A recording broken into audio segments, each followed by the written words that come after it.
Hello everyone, welcome to civil वाला चैनल। आज हम नेक्स्ट लेक्चर करेंगे इस सीरीज़ में, जिसमें कि हम पॉलिटी के हाई यील्डिंग टॉपिक्स डिस्कस करते हैं, जहाँ से कि क्वेश्चन डेफिनेटली बनते हैं। सारे नहीं, सारे ही लगभग जितने भी बनते हैं वो हम कवर कर लेंगे और आप अच्छे से वो कर पाएंगे, अटेम्प्ट कर पाएंगे क्वेश्चन। और ये सिविल वाला चैनल आप ज़रूर ज्वाइन करिए। इसमें हम ये सारे प्रोग्राम्स चलाते हैं और रिव्यूज़ भी बहुत अच्छे मिल रहे हैं सारे प्रोग्राम्स के। तो आप एक बार डेफिनेटली टेलीग्राम पे ज्वाइन करिए ये चैनल। यहाँ पे लिंक दिया हुआ है नीचे, डिस्क्रिप्शन में भी सारे लिंक डाल दिए जाएंगे, आप डेफिनेटली ज्वाइन करिए। तो हम शुरू करते हैं कि ये जो आइडिया ऑफ द कॉन्स्टिट्यूशन है, जो मेकिंग ऑफ द कॉन्स्टिट्यूशन है, जो पॉलिटी लक्ष्मीकांत का चैप्टर है वो, और डिमांड ऑफ कॉन्स्टिट्यूशन असेंबली कहाँ से आई, कब से स्टार्ट हुआ, किसने फर्स्ट टाइम किया। ये क्वेश्चन डेफिनेटली आता है कि जो idea of the constituent assembly था वो किसके द्वारा लाया गया, सबसे पहले किसने ले आए थे ये आइडिया। तो M.N. रॉय। ये क्वेश्चन हमेशा आता है। कब लाए थे? 1934 में। डेफिनेटली ये क्वेश्चन आता है हर दूसरे साल तीसरे साल ये आता है, तो आप देख लीजिएगा। और ये कौन थे? ये जो कम्युनिस्ट मूवमेंट इंडिया में चल रहा था उसके पायनियर थे। ये one of the most important leader थे कम्युनिस्ट मूवमेंट के इन इंडिया। M.N. रॉय, इन्हीं का आइडिया था, पहली बार इन्होंने ये आइडिया ले आया था कॉन्स्टिट्यूएंट असेंबली का। फिर नेक्स्ट, कांग्रेस कब लाती है? 1935 में इंडियन नेशनल कांग्रेस भी डिमांड करते हैं कि हमारे इंडियंस की एक कॉन्स्टिट्यूएंट असेंबली होनी चाहिए। फिर 1938 में नेहरू ले आते हैं ऑन बिहाफ ऑफ कांग्रेस। ये बहुत इंपॉर्टेंट नहीं है ये दोनों, बट आपको पता होना चाहिए कि क्रोनोलॉजी क्या है, कि पहले किसने किया, फिर क्या हुआ, फिर क्या हुआ। फाइनली जो कॉन्स्टिट्यूएंट असेंबली के बारे में जो एक काफ़ी इम्पॉर्टेंट ऑफ़र आया, वो आया इसको ऑगस्ट ऑफर 1940 में। क्यों आया? क्योंकि वॉर चल रही थी, सेकेंड वर्ल्ड वॉर। तो ब्रिटेन को ये चाहिए था कि इंडियंस की हमें मदद चाहिए, तो इन्होंने बोला चलो ठीक है, तुम कॉन्स्टिट्यूएंट असेंबली रख लो। ये जो लिनलिथगो थे, इन्होंने अनाउंस किया था।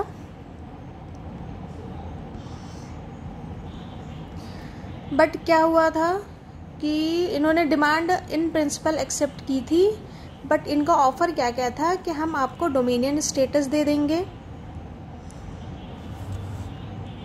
प्लस वायसराय की एग्जीक्यूटिव काउंसिल हम एक्सपेंड कर देंगे, जिसमें इंडियंस को इंक्लूड कर लेंगे। बाकी आपकी मतलब और चीज़ें थी कि कंसेंट ऑफ माइनॉरिटीज़ ले जाएंगी हर चीज़ में, yes Indians do deserve the constituent assembly of their own, वगैरह वगैरह। बट कांग्रेस ने इसको क्या किया था? रिजेक्ट कर दिया था, क्योंकि हम 1930 से हम पूर्ण स्वराज मांग रहे हैं और अब 1940 में आके हमें डोमिनियन स्टेटस दे रहे हो। तो नेहरू का बहुत फेमस स्टेटमेंट है, इन्होंने बोला कि dominion status concept is dead as a doornail, क्योंकि हम तो 1930 से हम कह रहे हैं हमें पूर्ण स्वराज चाहिए। अब आप 1940 में आपको ज़रूरत है तो आप बोल रहे हो कि हमें डोमिनियन स्टेटस दोगे, तो उन्होंने रिजेक्ट कर दिया था। तो ये फिर हो गया ख़त्म। उसके बाद क्या आया? Cripps mission. क्रिप्स मिशन में क्या था?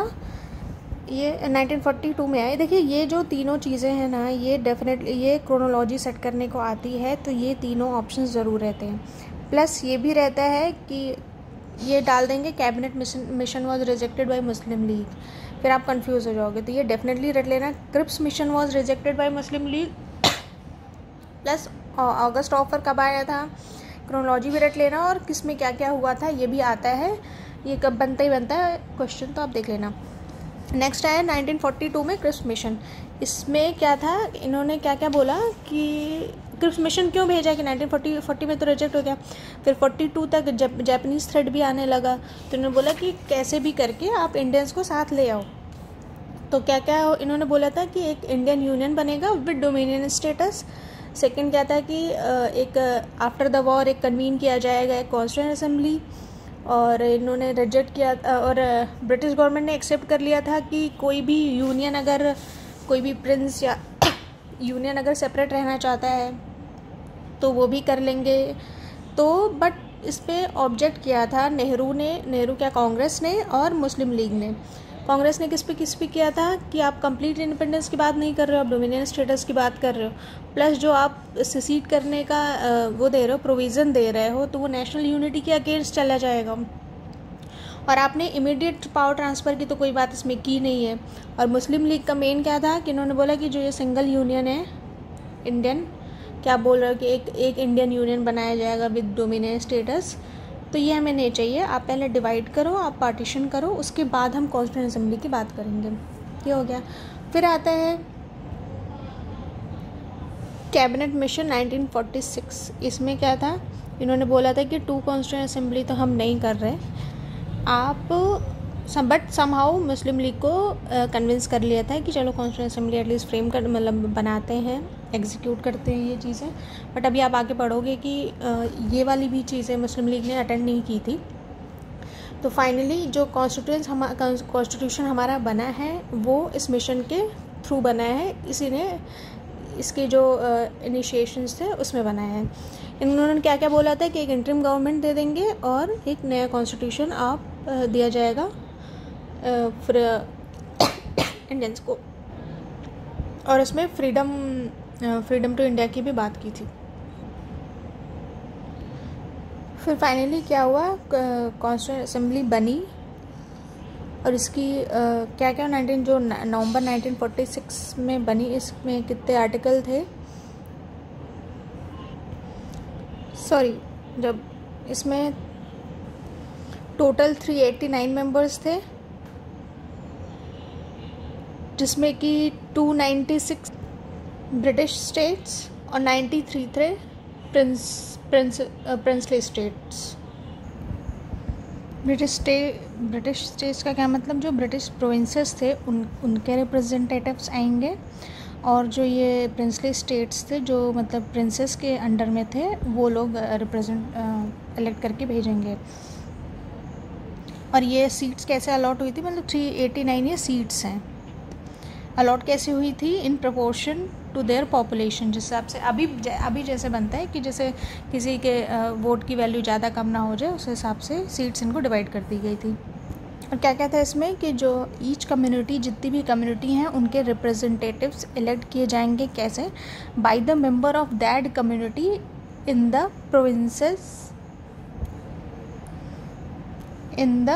Provincial legislative assembly. मतलब कि जैसे किसी कम्युनिटी के रिप्रेजेंटेटिव को हर कोई, जैसे सेपरेट इलेक्टोरेट वाली सिस्टम था, उसी टाइप की चीज़ है, वो चीज़ नहीं है बट उसी टाइप की है कि किसी कम्युनिटी के रिप्रेजेंटेटिव को उसी कम्युनिटी के लोग सेलेक्ट करके प्रोविंशियल लेजिस्लेटिव असेंबली में भेज देंगे। और नेक्स्ट क्या था कि जो representative of princely states were to be nominated by the heads of the princely states. कि ये देखिए आप यहाँ आप देख रहे हो कि इलेक्ट प्लस नॉमिनेटेड। तो जब भी ये क्वेश्चन आता है कि क्या जो कॉन्स्टिट्यूएंट असेंबली थी अपनी, वो कम्प्लीटली एक रिप्रेजेंटेटिव थी, कंप्लीट रिप्रेजेंटेशन था उसका हर जगह से, तो नहीं था। या फिर ऐसा आता है कि कम्प्लीटली इलेक्टेड थी या पार्शली इलेक्टेड पार्शली नॉमिनेटेड। तो yes, partially elected partially nominated थी, कम्प्लीटली रिप्रेजेंटेटिव नहीं थी। क्यों? क्योंकि मतलब कम्प्लीटली रिप्रेजेंटेटिव थी बट कम्प्लीटली इलेक्टेड नहीं थी। क्यों? क्योंकि यहाँ देखिए हम नॉमिनेटेड वर्ड यूज़ हुआ है और इलेक्टेड वर्ड यूज़ हुआ है, तो दोनों टाइप की चीज़ें थी। नेक्स्ट क्या है, ये देखिए ये बात नीचे लिखेगी, पार्टली इलेक्टेड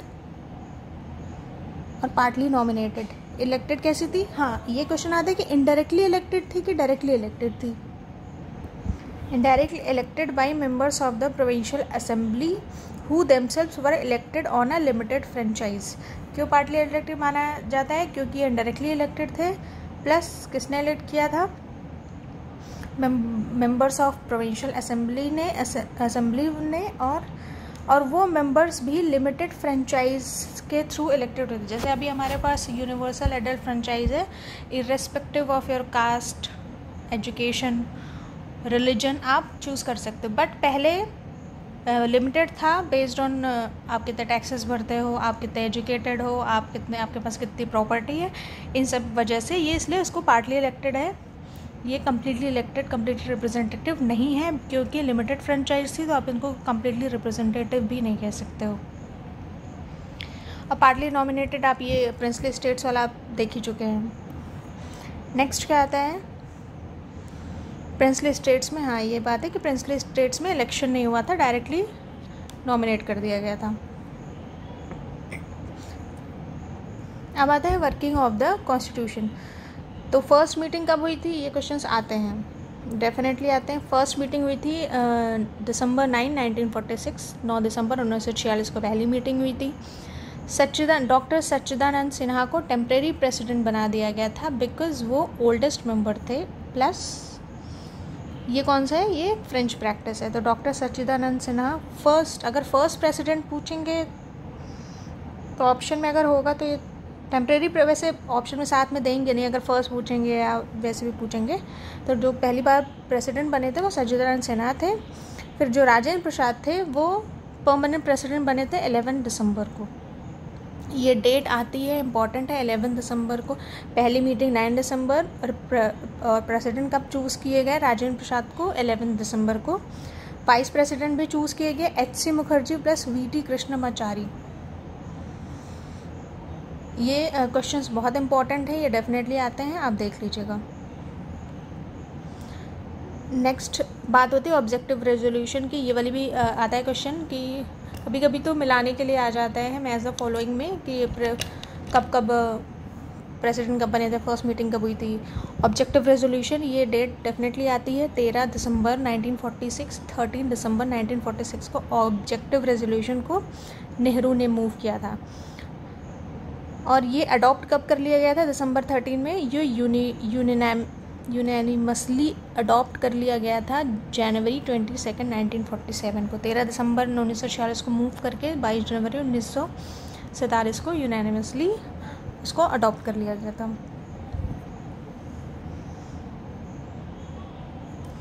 उसके बाद ये कुछ इम्पॉर्टेंट पॉइंट्स हैं, ये देख लीजिएगा कि जो प्रिंसली स्टेट्स थे, कुछ लोगों ने बोला था कि हमें अलग रहना है, वो धीरे धीरे इन्होंने असेंबली ज्वाइन कर ली थी।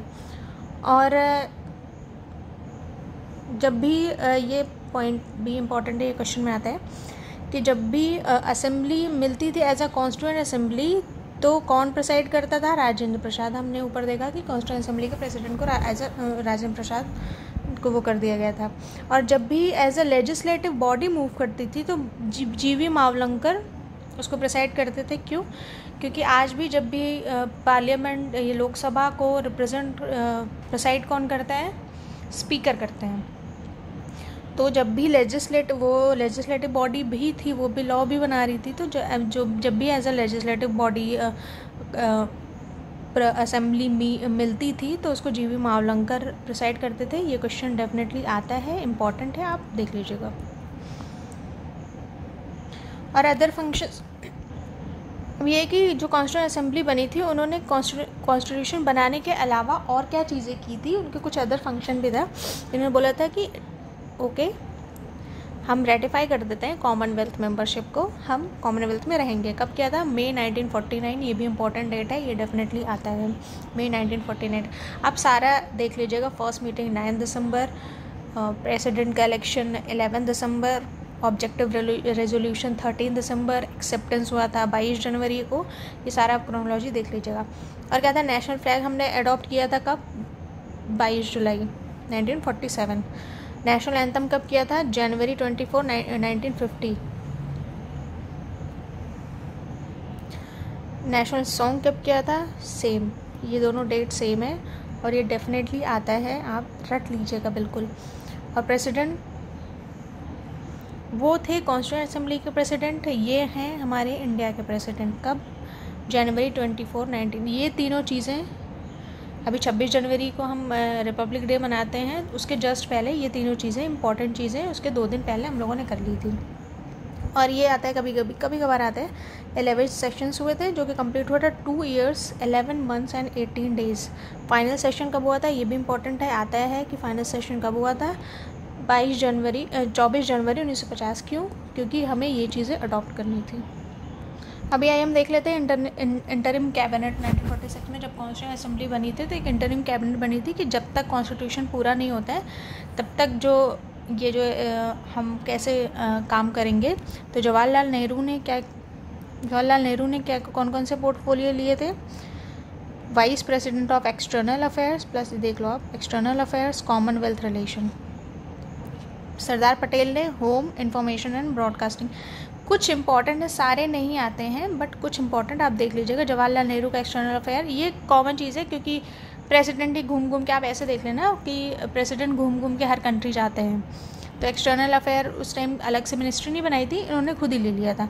और सरदार वल्लभ भाई पटेल का आप होम से ऐसे देखना है कि जो इंडिया एज अ होम बनाई गई थी, कंट्री बनाई गई थी कि वहाँ हैदराबाद भी गए थे, कश्मीर भी गए थे, सबको मिलाने के लिए क्या किसने काम किया था? सरदार वल्लभ भाई पटेल ने। तो आप इस तरीके से याद रखना। होम और इन्फॉर्मेशन एंड ब्रॉडकास्टिंग ऐसे याद रखना, क्योंकि फैक्ट्स बहुत ज़्यादा होते हैं तो आपको कोई ना कोई स्टोरी बना के याद रखनी पड़ती है। तो ऐसे याद रखना कि सबको इन्फॉर्म कर रहे थे कि देखिए आप इंडिया में आओगे तो कैसा, मतलब अच्छा रहेगा, हम मिलके डेवलप करेंगे, ये वो। तो आप ऐसे याद रखना। प्लस डॉक्टर राजेंद्र प्रसाद, ये क्वेश्चन आता है कि doctor Rajendra Prasad interim government में थे कि नहीं थे? तो थे, फूड एंड एग्रीकल्चर था इनका। और जगजीवन राम का लेबर, ये भी कभी कभी आता है। और सरदार बलदेव सिंह डिफेंस के थे।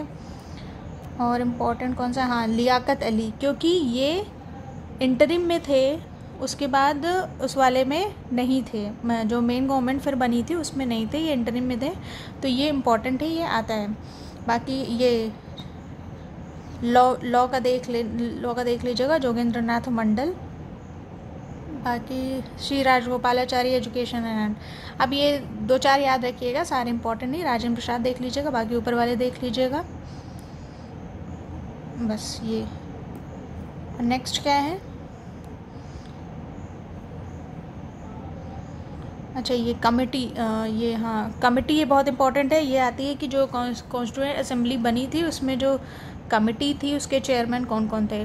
तो यूनियन कॉन्स्टिट्यूशन कमेटी थी, ये जवाहरलाल नेहरू। आप ये देख लीजिएगा, एज ए यूनियन है तो प्राइम मिनिस्टर हैं, तो इस वजह से ऐसे आप कर लीजिएगा। Rajendra Prasad committee on rules of procedure, क्योंकि वो हेड करते थे तो वही बताएंगे कि कैसे कैसे क्या क्या रूल्स एंड रेगुलेशंस हैं, इससे कर लीजिए। स्टीयरिंग कमेटी भी आप देखिए, कार में स्टीयरिंग लगी होती है तो आप उससे देख लीजिएगा कि पूरा वही संचालित करते थे, तो इससे आप थोड़ा सा कनेक्ट करके याद कर लीजिएगा। ड्राफ्टिंग कमेटी आपको पता ही है, भीमराव अम्बेडकर के हैं। और advisory committee of fundamental rights, minority, tribes and excluded region, कौन है? सरदार Vallabhbhai Patel.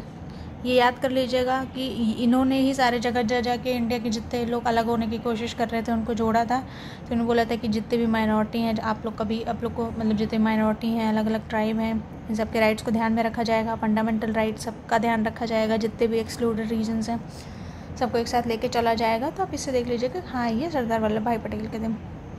Fundamental rights sub committee थी, ये तो रटना पड़ेगा, JB Kripalani. Minority sub committee, HC Mukherjee. Union powers committee, Jawaharlal Nehru. Provincial constitution committee, Sardar Vallabhbhai Patel. ये रट लीजिएगा, आता है। तो ये वाला